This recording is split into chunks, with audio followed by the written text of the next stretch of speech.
recognized symbol of excellence in sports entertainment. Ladies and gentlemen, boys and girls, it is another action-packed episode of the Mayor of Superstars. I am your host, Brent Piles, and if this is the Mayor of Superstars, I am looking at a man who is from the outer reaches of your mayor. It's the Mayor of Canton. Mayor of Canton, how are you doing? I am the mayor of Canton, so I am doing fantastic. I am not John Mayer. I am not the mayor of Nottingham Forest, but I am the mayor of Canton. That's a really good thing that I never brought up on the show. Are you cousins with John Mayer or no? No, he's on the opposite side of the family line. He's a different sort of mayor. Yeah, he's a different sort of mayor. That's fair. That's fair. And of course, we've got the San Miguel drinking, looking up fucking who's the most mulleted man on WWF Superstars. Glenn Abbott's here with us, still wearing his shades like the mayor. I got to get me some shades. Glenn, how you doing? The one I'm looking up must be the least mulleted wrestler we've ever had on here. Because you can't find him anywhere? No, he just has no hair. least mulleted. I know for a fact that the show we're about to watch has a non-jobber versus jobber match, which is going to be something. One of the matches we will see on this episode of Superstars Night took place at a Wrestle fucking Mania. So think about that. Yeah. And then they're replaying it on Superstars?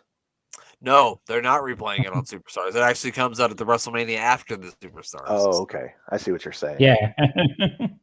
But you know, we like to talk about a little wrestling, you know, usually before we get into whatever we're gonna watch for the week, whether it's Superstars or it's AWI or it's AWI Pod Worldwide, depending on what's going on. And it's not a premium live event, but they do have some like a big NXT Tuesday show this week. And I don't know about you guys, but I've watched the NXT program for the last 2 or 3 weeks, and I've actually really enjoyed what I've seen. How about you, Mayor?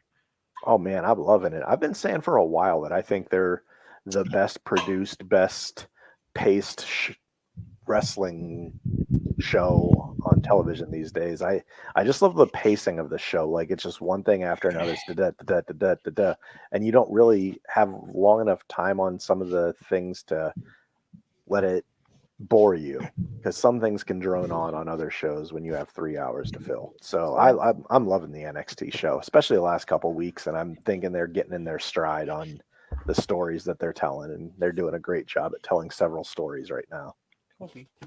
Glenn, what about you? I think we should do our own Barry Horowitz pat on the back thing. Okay. Because since Piece of Business went on hiatus, NXT has gone from strength to strength since we stopped talking about it. I mean, and that is in correlation with the fact that they're bringing in so many of the NXT UK guys and girls.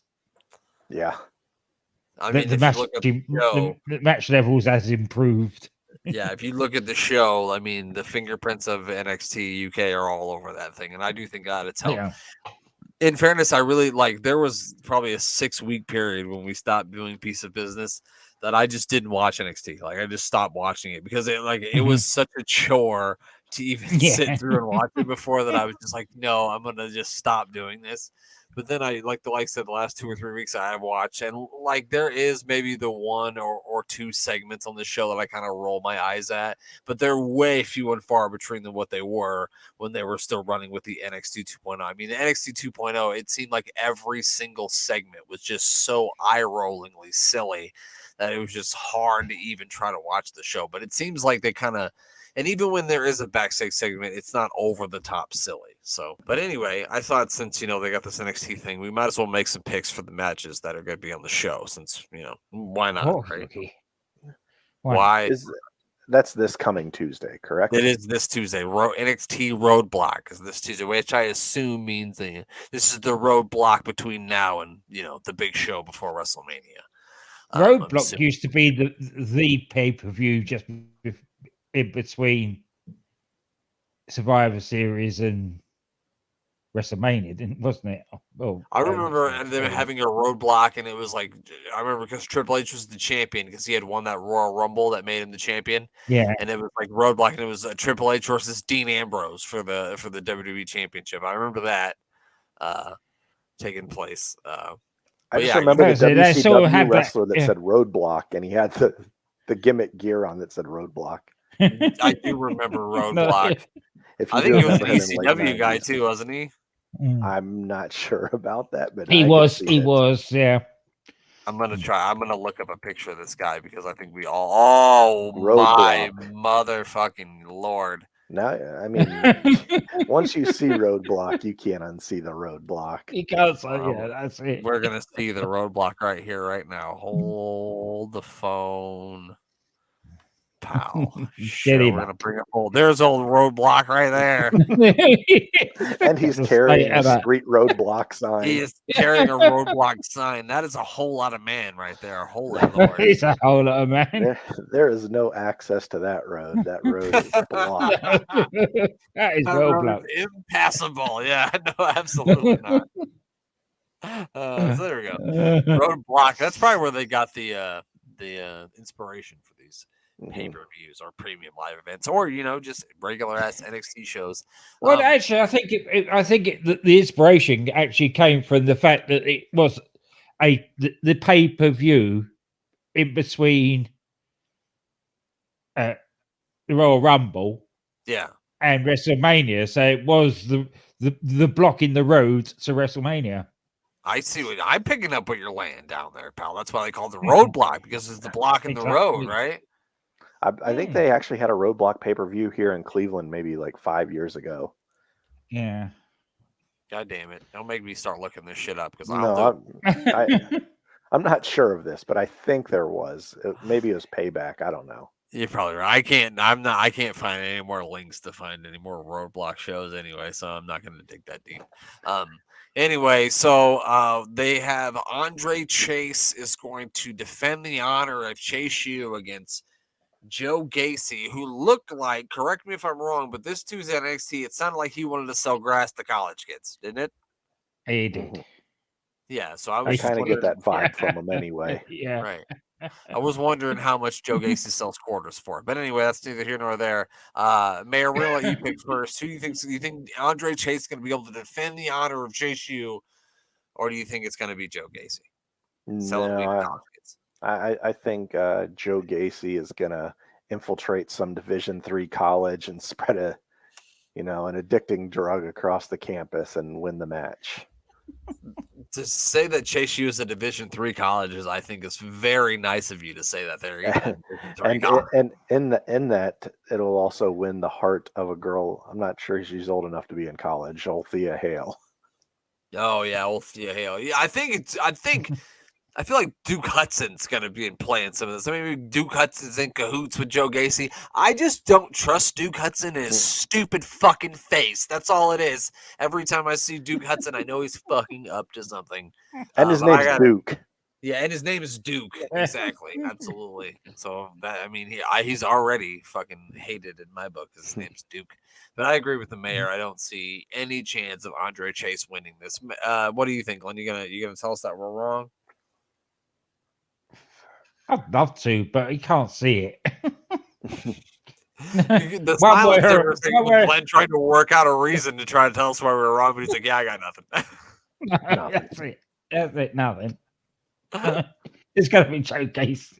Yeah, it's got to be Joe Gacy. It's got to be Gacy. I'm telling you, it's going to be that Duke Hudson. He's going to join. He's going to start selling the grass to the Chase U kids. I know he's going to. All right, the next one. This is a 6-man tag team match. We've got the Frat Bros. They're not calling them that, but I'm going to call them the Frat Bros after what I saw on Tuesday. Braun Breaker and the Creed Brothers are going to take on Jinder Mahal and Indus Sher. Barring any sort of weird shenanigans or maybe Carmelo Hayes gets involved and costs them the match to sort of set up him versus Breaker at whatever they're going to call this NXT show before WrestleMania, because I feel like that's the way that they're going. barring anything that sort of thing happening, I don't think Indashir and Jinder Mahal win here. See, I'm doing the mayor thing here now because I'm talking myself out of this. Now that now the wheels are spinning in my mind about Carmelo Hayes interfering in this thing, I want to say that maybe they will win, but I'm going to stick with Breakker and the Creed brothers. What about you, Glenn?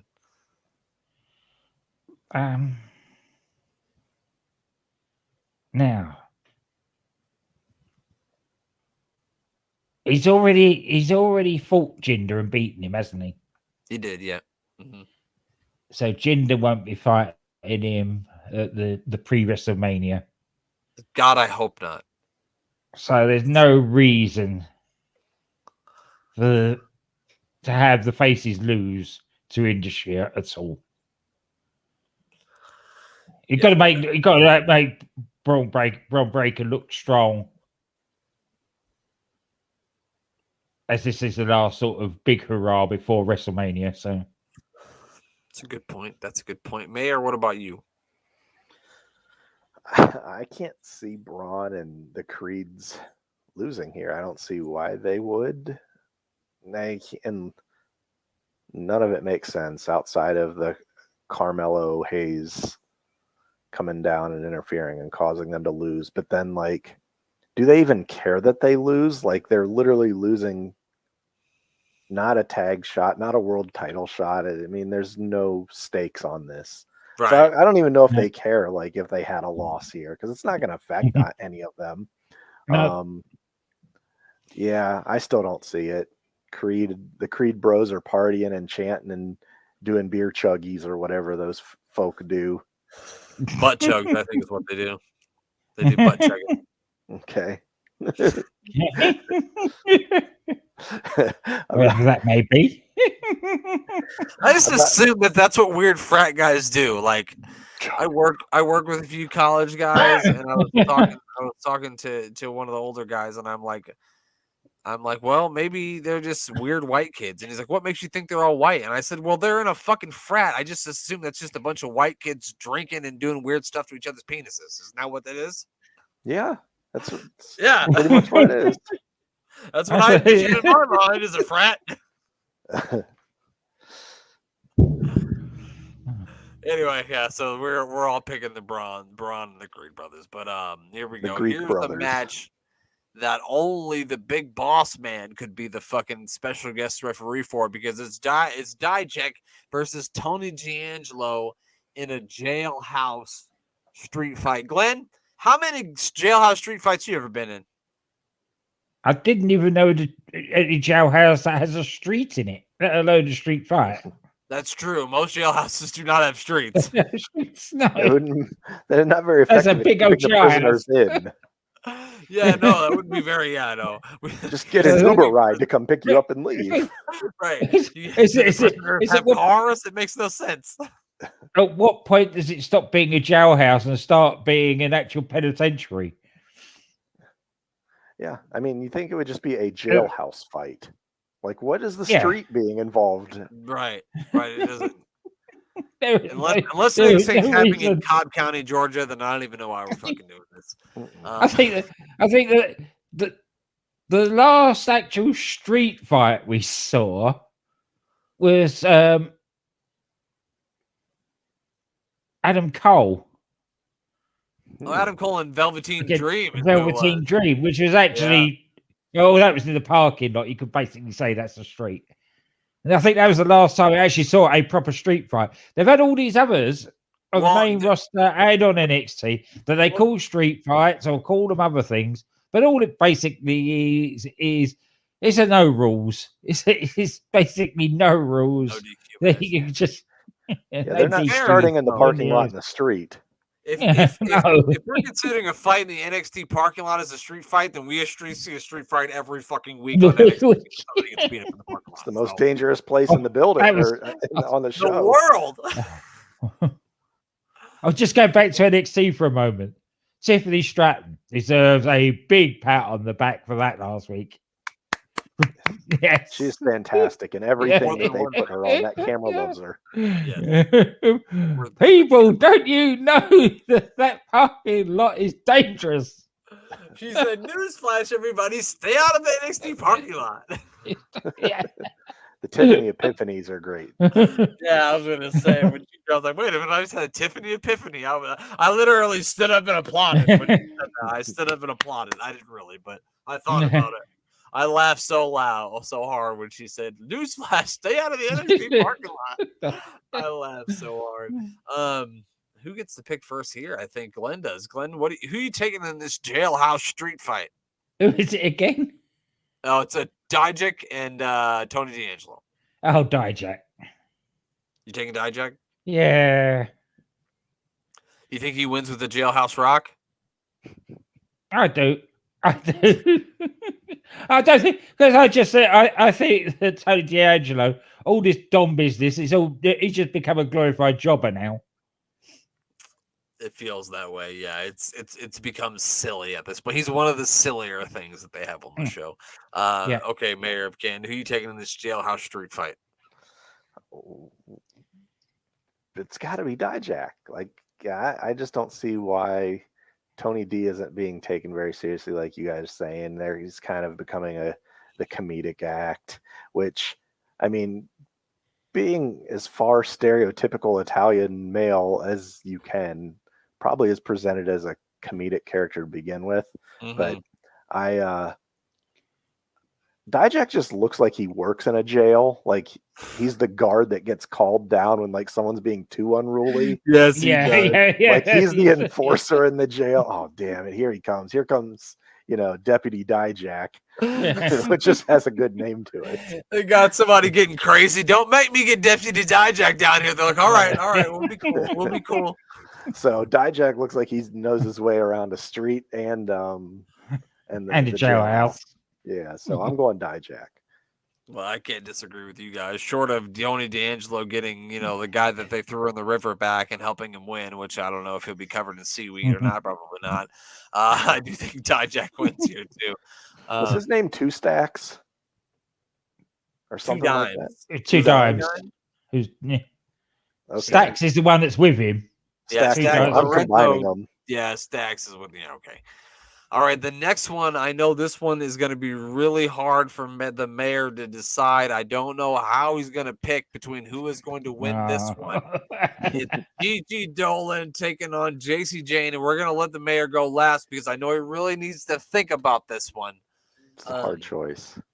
I do want to say that Gigi Dolan came out there to cut a promo on Tuesday, and I will be the first to admit that I did not have high hopes whatsoever. I didn't think it was going to be very good, and it was very good, very passionate. It was a very good promo from Gigi Dolan. That being said, I don't think that she beats the Shawn Michaels of her tag team, and I'm taking JC Jane. Glenn, what do you think? Just for good radio, I'm going to go against the pair of you. I say Gigi Dolan. Hey, I've not made my decision yet.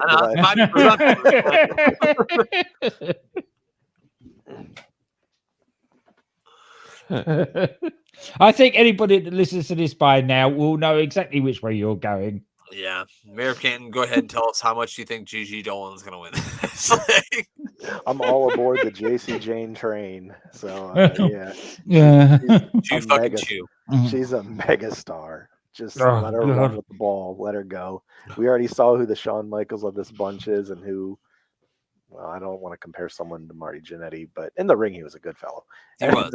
The human being, not so much. So, not that I think Gigi Dolan's the Marty Jannetty, but she's just not JC Jane. But who? If you put her up in this tag team, she is. If you had to pick one that was Shawn and one that's Marty, I guess she's her. Now, I'm not degrading her at all. Like I said, the promo that she cut on Tuesday was really good. Very good. And to be honest with you, I wouldn't be mad if this ends in some sort of schmoz and they have like a no DQ or some sort of stipulation match at the next NXT show before WrestleMania, because it looks like, whoever wins between Roxanne Perez and Meiko Satomura is probably going to be facing Tiffany Stratton, which I mean, obviously that's probably the best way for you to go if you've got Tiffany Stratton on your roster. So I don't think so. Yeah. You don't think so? I think Meiko will win it. Well, that's into it. championship match between Roxanne Perez it'll and be Mako. And go ahead and elaborate on that one. Why do you think she's going to win? Roxy will win it back at WrestleMania.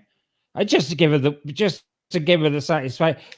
She never ever lost the UK title. She gave it up. True.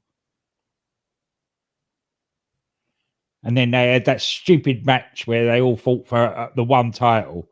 Right. So, and I think they'll just reward her by giving her the title for a few weeks until WrestleMania.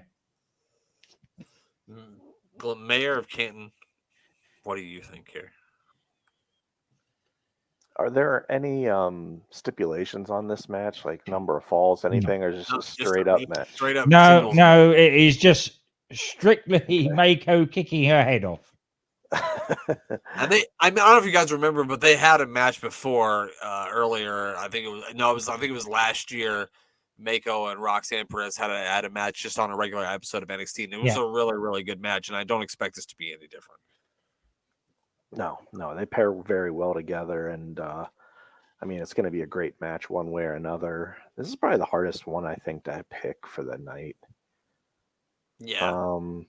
Because I could see reasons to go both ways here, but I'm going to stick with the Pop Rocks somehow going over and getting the blessing of Mako and telling her to make her proud and all the good stuff, and the nod from the elder states lady, I guess, if you will, the most badass one in the roster, the final boss. Yeah, the final boss. The final boss, if you will, baby. I don't. As much as I would love to see Mako Satomura win this thing, I definitely would. And like, if they did it somehow where Mako, like, say Roxanne doesn't like lose, but like Mako's got her locked in a submission hold or whatever, and Roxanne passes out. So maybe you kind of get some heat on Mako, and you kind of give a little bit of shine to Roxanne because she didn't. She was gutsy enough to not tap out. Like, that's kind of the only way I see her winning. I don't think so. I think Roxanne Perez is going to win and go on to whatever show they call it before WrestleMania. Stand and Deliver, I think is what they call it, and probably face Tiffany Stratton. So that's it. Yeah. It does. I think we agreed on every single one but the last match.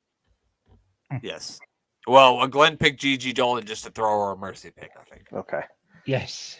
Yeah. No, we're not making picks for any other pay-per-views this weekend, right? Well, I don't know.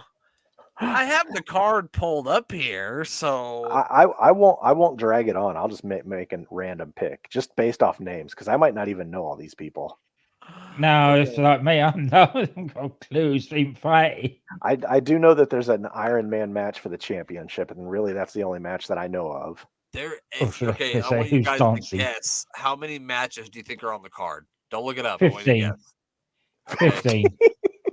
I'm gonna go less than that and say 10, but you're both gonna be shocked because it's less than both of your numbers. Wow. Oh. There is only 8 matches on the card, and I believe that's because one match is 60 minutes. I would hope that's. I was gonna say there's gonna be a lot of long matches in there. Then if he goes for his usual 8 hours. I also saw that I saw like a graphic earlier this week where Chris Jericho versus Ricky Starks was now a match where everyone was banned from ringside, is what it says. But it just says on here that the Jericho Appreciation Society, whoever the fuck they are, besides Jake Hagar, are banned from ringside. So, they changed it because as soon as I saw on social media, everybody was going, does that mean the cameraman and all the people at ringside as well? Yeah, everybody in the first 10 rows, they're going to have to move back. Sorry, everybody. There's also a no-holds-barred match and a Texas death match, which are 2 different things, apparently. Are they going to watch the classic movie between Hulk and Zeus? Oh, God. Is it that no-holds-barred match? I don't think so. Who can watch it the longest without laughing? It's Kristen Cage. Well, as soon as you get to the Dookie part, everybody will laugh. That'll be the end of it. It's Christian Cage versus Jungle Boy Jack Perry. Do they actually refer to him as Jungle Boy Jack Perry now? Yeah. Mm-hmm. I think they still do. I like it. I don't have a problem with that. Also, Samoa Joe versus Wardlow. That sounds like fun. Yeah, that should be a fun match. Yeah, that sounds good. Big men hitting big men. Big men slapping meat. Absolutely. There's not really anything else in this card. There's a 4-way for the tag team championships. We got the Guns, which I think is Billy Gunn's sons, right? Yeah, the son of a gun. And you know what? There is going to be a certain gentleman who's going to be spending his day working hard on the go because the hands of the clock have been spinning too slow. He can't wait to be the AEW tag team champion with Jay Lethal. It's Jeff Jarrett. I hope he doesn't, because I've heard some stuff about Jay Lethal that makes him a little bit less than desirable in my eyes. They're also taking on Orange Cassidy and Glenn's good buddy Danhausen. So I kind of want Jeff to win just because I want to see Jeff with another belt in the year 2023. I kind of want Jeff Jarrett because I am president of the Jeff Jarrett fan club. Yeah. And I know nothing bad about Jay Lethal, so I'm just going to keep it that way mentally, and because I want Jeff to win. I won't ruin it for you, then. I won't tell you what I know about it. What I don't know, allegedly. As long as he's not Grizzly Smith, I'll just keep on sliding by. I don't think he's quite Grizzly Smith, but then that is a deep pool right there. Well, unless there's anything else from wrestling this week that either one of you wanted to talk about, it's time to get into some superstars. Are you guys ready for that? I'm ready for it. I'm ready for some superstars. I'm definitely ready now. I've got all my jobbers up and I'm ready to roll. Glenn has all of his jobbers up and ready, and so we're going to throw it up here. It's February 13th, 9th.